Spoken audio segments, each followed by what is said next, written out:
I am a new face. Most of you probably remember Paul Sherman. I am not him.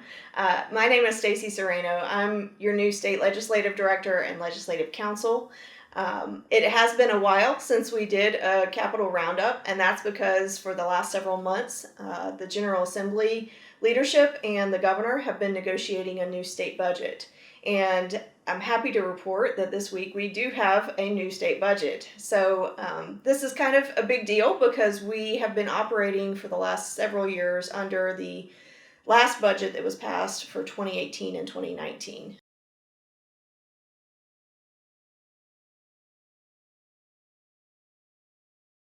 Now that we have a new budget, there are a number of things that a lot of folks are excited about.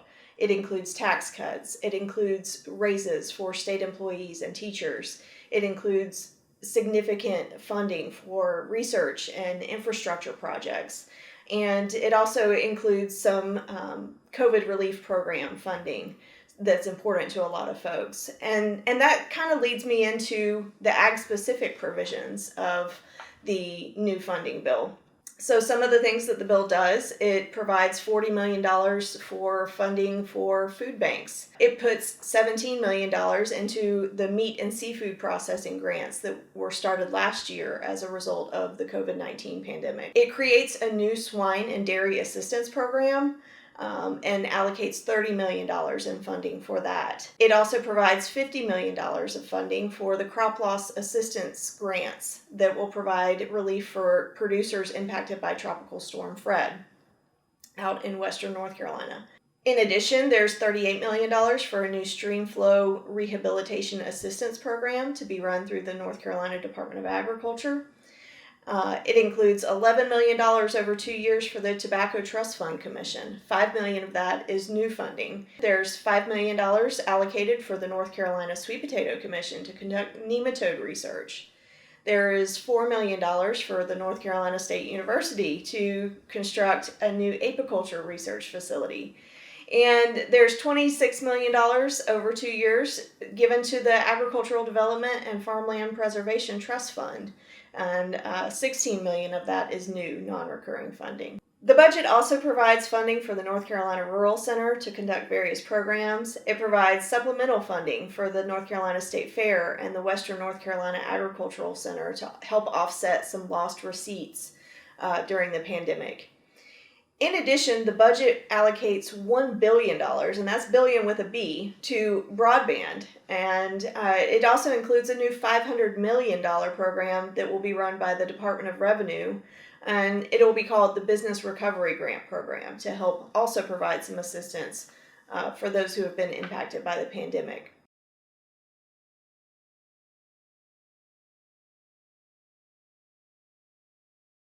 This is truly a historic budget. Between better than expected revenues and federal funding that has been allocated to the state through various pandemic related bills, we did have a lot of money that needed to be appropriated through the state budget. I like to tell folks that there's really something in this budget for everyone. Between the funding programs and the tax cuts that are included in the bill, there is a lot here for folks to get excited about.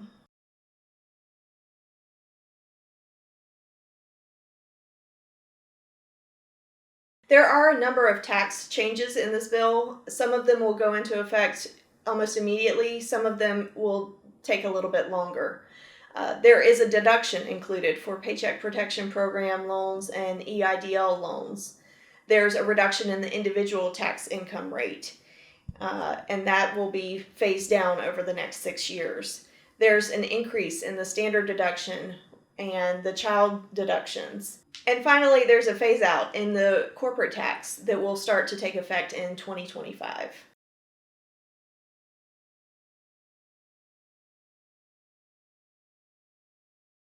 The budget also includes a policy provision that limits the governor's powers during a state of emergency. Any emergency orders that last longer than 30 days would require approval from the Council of State, and any orders that last longer than 60 days would require approval from the General Assembly.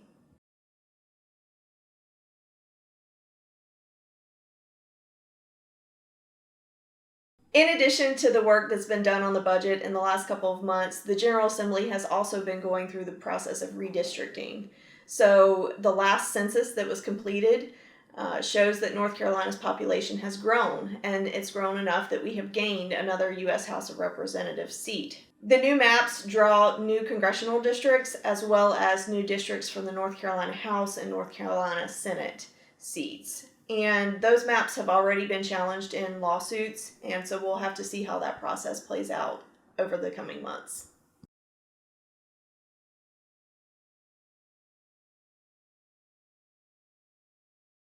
This is probably the last report that we'll bring you from this legislative session. However, we always keep an eye on things. So if anything comes up, either with the lawsuits on redistricting or any other bills that may move here towards the end of the legislative session, we'll be sure to come back and give you guys an update.